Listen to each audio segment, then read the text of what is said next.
ഞാനേ അത്യാവശ്യമായി ഒരിടം വരെ പോവുക. ഒന്നും കഴിച്ചില്ലല്ലോ. വന്നിട്ട് കഴിക്കാം. നീ എനിക്ക് കാപ്പി കൊടുക്ക്. അവരും വാ മോനെ, വാ. ഞാൻ ഇവിടെ ഇരിക്കും. നീ എന്താണ് പഠിക്കുന്നില്ലെന്ന് പറഞ്ഞത്?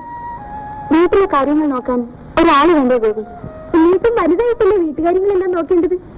നിങ്ങളുടെ കാര്യങ്ങൾ നോക്കാൻ അമ്മാവനുണ്ട്. നിങ്ങൾക്ക് ആരുമില്ലല്ലേ? അതെന്താ, അമ്മയില്ലേ? അമ്മ ഒറ്റയ്ക്ക് എന്ത് ചെയ്യും വേണോ? നിങ്ങൾ എല്ലാരും കൂടി ഇങ്ങോട്ട് പോര്. നല്ല ശിക്ഷയായി. അമ്മയെ കൊന്നാലും വരത്തില്ല. ആ, എല്ലാരും വാ, കാത്തു പിടിക്കാം.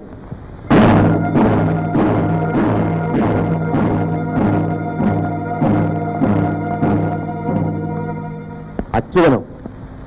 ഓ, വാസുവിന്റെ കാര്യത്തിന് വന്നതായിരിക്കും. നിങ്ങൾ എന്തൊക്കെ പറഞ്ഞാലും ആ കള്ളനെ പോലീസ് സ്റ്റേഷനിൽ നിന്ന് ഇറക്കി വിടുന്ന പ്രശ്നമേ ഇല്ല. വാസു കള്ളനല്ല. പിന്നെ അവന്റെ വീട്ടുമുറ്റത്തെ കുളത്തിൽ നിന്നും പോലീസ് തൊണ്ടി കണ്ടെടുത്തോ? അതെങ്ങനെ കുളത്തിൽ വന്നുവെന്ന് മുതലാളിക്ക് അറിയാമല്ലോ. ഞാൻ അവിടെ കൊണ്ടുവന്ന് ഇടിച്ചെന്നാണോ? സംശയം എന്താ? ഒരു നിസ്സാര കുറ്റത്തിന് നിങ്ങളന്ന് വാസുവിനെ പിരിച്ചുവിട്ടു. ഞങ്ങൾ എതിർത്തുകൊണ്ട് നിങ്ങൾക്ക് അവനെ തിരിച്ചെടുക്കേണ്ടി വന്നു. ആ പക പോക്കാനല്ലേ നിങ്ങൾ ഇപ്പോഴും ഈ കള്ളക്കേസ് ഉണ്ടാക്കിയത്? കള്ളക്കേസോ? അവൻ കുറ്റം സംഭവിച്ചല്ലോ. പോലീസിന് മർദ്ദനേറ്റപ്പോൾ അവൻ ചെയ്യാത്ത കുറ്റം ഏറ്റിരിക്കും. മുതലാളി, ഞങ്ങൾക്ക് ഒരപേക്ഷയുള്ളൂ. വാസുവിനെ ഇറക്കി വിടണം. സഹായം അദ്ദേഹത്തിന്റെ കാര്യം പിടിക്കുന്നത്. വാസുവിനെ ഇറക്കിയിരിക്കാൻ കഴിയുമോന്ന് നമുക്ക് നോക്കാം. അച്യുത, ഇങ്ങോട്ട് വന്ന്. അച്യുത, നീ മംഗളത്തെ തറവാട്ടിലതല്ലേ? പക്ഷേ നീ തോളേക്കേട്ട് നടക്കുന്നവരെല്ലാം എരപ്പാളികളാണല്ലോ. ഓഹോ, എങ്കിൽ ഞാൻ മുതലാളിയുടെ തോളിൽ കൈയിടാം. അച്യുത, നീ ബുദ്ധിമുട്ടുകാരനാണ്. നിനക്കെന്താവശ്യമുണ്ടെങ്കിലും ഞാൻ സഹായത്തിനുണ്ട്. തൽക്കാലം ഒരാവശ്യമേ ഉള്ളൂ. പറയൂ. വാസുവിനെ ഇറക്കി വിടണം. ഇല്ലെങ്കിൽ മുതലാളിക്ക് ഫാക്ടറി കടക്കാൻ പറ്റില്ല. നിങ്ങൾ എന്ത് ചെയ്യുമല്ലോ? കാണാൻ പോകുന്ന പോലും പറഞ്ഞു കേൾപ്പിക്കണം. വാസകാവേ, നിനക്കാ വീട്ടിൽ പോകാൻ എന്ത് കാര്യം? നിന്റെ അച്ഛനെ നിഷേധിച്ച് ഇവിടുത്തെ കാര്യസ്ഥൻ വേലുവിന്റെ മോളെ സംബന്ധം ചെയ്തവനാ നിന്റെ അമ്മാവൻ. അന്ന് അവനെ ഈ പഠിക്ക് പുറത്താക്കിയതാ. അതുകൊണ്ട് അമ്മാവന് ഒരു കുഴപ്പവും പറ്റിയില്ലല്ലോ. അന്തസ്സായി ജോലി ചെയ്ത് ജീവിക്കുന്നു. ഈ തറവാട്ടിൽ പറഞ്ഞവൻ കൂലിപ്പണി ചെയ്ത് ജീവിക്കുന്നതാണോടാ അന്തസ്? എടാ, അവൻ ഈ സ്നേഹം ഭാവിച്ച് വാലാട്ട് നടക്കുന്നത് എന്തിനാണെന്ന് അറിയാവോ? നിന്നെ വശത്താക്കിയിട്ട് വേണം ഈ തറവാട്ടിൽ കയറാൻ. അതിന് ഞാൻ കത്ത് എന്റെ 16 അടിയന്തരം കഴിയണം. അമ്മാവൻ അങ്ങനെ ഒരു ആഗ്രഹമില്ല. ആര് വിളിച്ചാലും ഈ വീട്ടിൽ കയറുകയില്ല. എന്താടി, ഇന്ന് പള്ളിക്കൂടം നേരത്തെ വിട്ടോ? ഫീസ് എടുക്കാത്ത ഇറക്കി വിട്ടതാ. 7:30 നിന്നെ ഇറക്കി വിട്ടത്? Head master. യശ് മാസ്റ്ററോ? ആ തറകലെ നാണോന്റെ മോനല്ലേ നിന്റെ യശ് മാസ്റ്റർ? അവന്റെ അമ്മയെ പണ്ട് ഈ വീട്ടിൽ ചാണകം വരാൻ നിന്നതാ. നമ്മളെ കൊച്ചാക്കാൻ വേണ്ടി അല്ലയോടി അവൻ നിന്നെ ഇറക്കി വിട്ടത്? അമ്മ എന്തിനാ ഇതൊക്കെ പറയുന്നത്? ഫീസ് കൊടുക്കാതെ പഠിക്കാൻ പറ്റുമോ? കൂലിപ്പണിക്കാരനാണെങ്കിലും അമ്മാവും പിള്ളേരെല്ലാം പഠിപ്പിക്കുന്നുണ്ട്. ഞാൻ നീ വേറെ തല്ലിയുടെ കൂടെ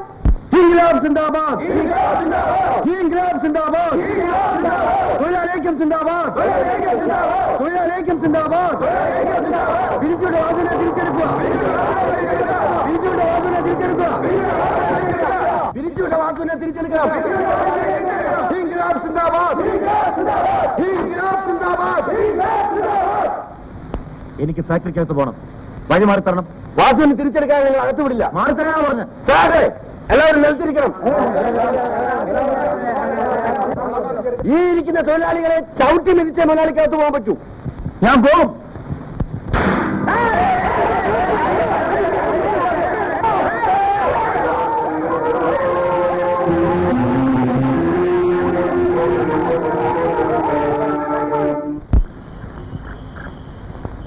ജാനകി, ഒരു ജാനകി.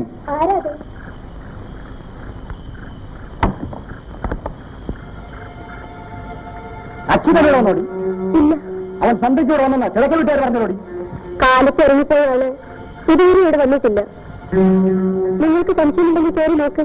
എവിടെ വിളിച്ചിരുന്നാലും നേരം വിളിക്കുന്നതിന് മുമ്പ് ഞങ്ങൾ അവനെ പിടിക്കും.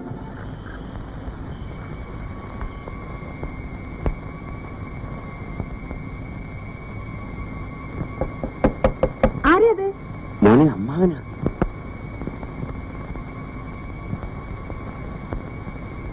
അമ്മാവ, വൈകുന്നേരം അമ്മാവനെ തിരിച്ച് പോലീസുകാർ വന്നിരുന്നു. എന്നിട്ട് ഇവിടെ വന്ന സ്റ്റേഷനിൽ അറിയിക്കാമെന്ന് അമ്മ പറഞ്ഞു.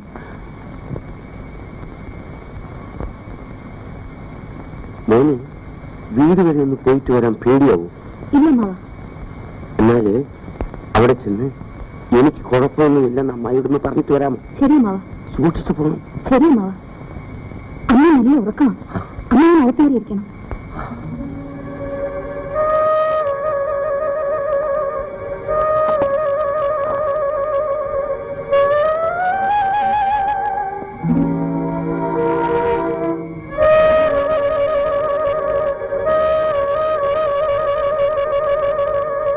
പോലീസുകാരുടെ കയ്യിൽ അകപ്പെടാതെ തൽക്കാലം എങ്ങോട്ടെങ്കിലും മാറി നിൽക്കാൻ പറയണം. ഞാനും പോയി പറയാമേ.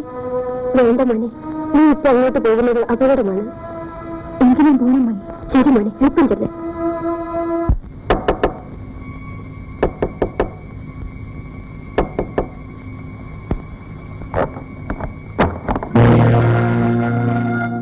നിങ്ങൾ അറസ്റ്റ് ചെയ്തിരിക്കുന്നു.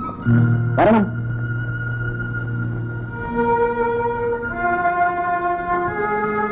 ചേച്ചി,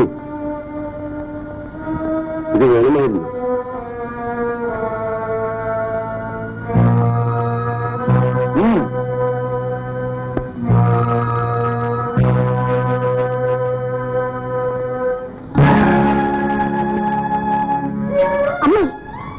അമ്മയുടെ പോലീസിനെ അറിയിച്ചത് അതേടാ.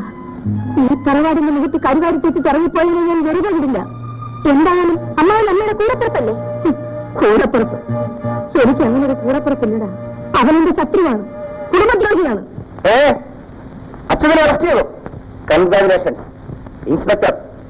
അവനാണ് ഫാക്ടറിയിലെ ഏറ്റവും വലിയ തലവേദന. ഇനി അവൻ എഴുന്നേറ്റ് വന്ന് സമരം ചെയ്യരുത്. ഇന്ന് എങ്ങനെ ഇരിക്കുന്നു സഖാവേ?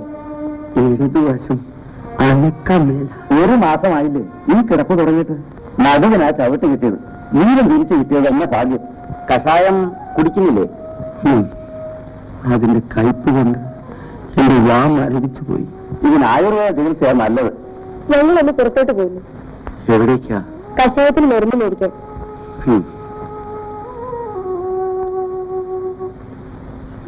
സഹാബിന്റെ ചികിത്സയ്ക്ക് വേണ്ടി ഒരു പണത്തിരിവ് നടത്താൻ തുടങ്ങിയിട്ടുണ്ട്. ആ പണം എനിക്ക് ആവശ്യമില്ല. അത് സമരത്തിന് വേണ്ടി ചെലവാക്കും. എന്ത് ത്യാഗം സഹിച്ചും സമരം വിജയിപ്പിക്കണം.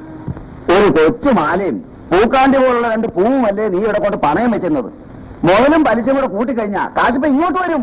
അയ്യോ ചെറിയാച്ച, 250 രൂപയല്ലേ ഞാൻ മേടിച്ചുള്ളൂ. അപ്പൊ പിന്നെ പലിശ പോയി. അവൻ മലവെള്ളം പോലല്ലേ കയറി പോകുന്നത്.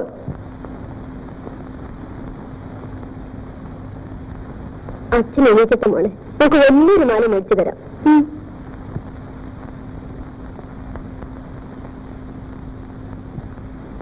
ഇത് വിളിച്ചെടുത്തു. നേര് പറഞ്ഞ നിങ്ങളെടുത്തു എന്നൊക്കെ എനിക്കിത് വാങ്ങിക്കാൻ വലിയ മനപ്രയാസമാണ്. പക്ഷെ ഞാനും തൊഴിലുകാരനായി പോയില്ലോ. ആ മോളെ, മോള് പോയി ആ ബുക്കിലെ കടയിൽ നിന്ന് ഒന്ന് മുറുക്കാൻ മേടിച്ചെടുത്ത. ആ മോളെ കാലിപ്പോയി മേടിക്കണം കേട്ടോ. ശരി.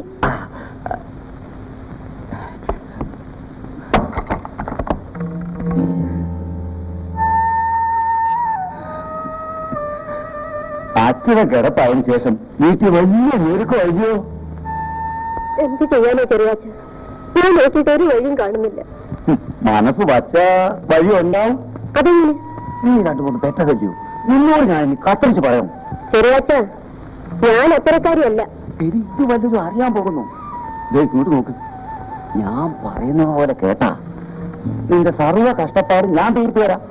കൈ നിറച്ച് കാശും തരാൻ മതി. ആ കാശ് എനിക്ക് വേണ്ട. ഇങ്ങോട്ട് നോക്ക്. നിന്നെ കണ്ടാലും ഉള്ള ഒരാശയാടി അത് ഒതുക്കി തോന്നുന്നില്ല.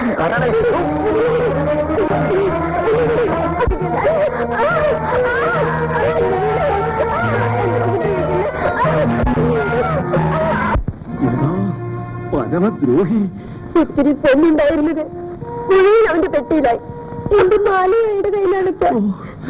എനിക്കിവിടെ നിന്നൊന്ന് എഴുന്നേക്കാൻ പറ്റിയിരുന്നെങ്കിൽ അവന്റെ കഴുത്തിനരിച്ച് ഞാൻ കൊന്നേനെ.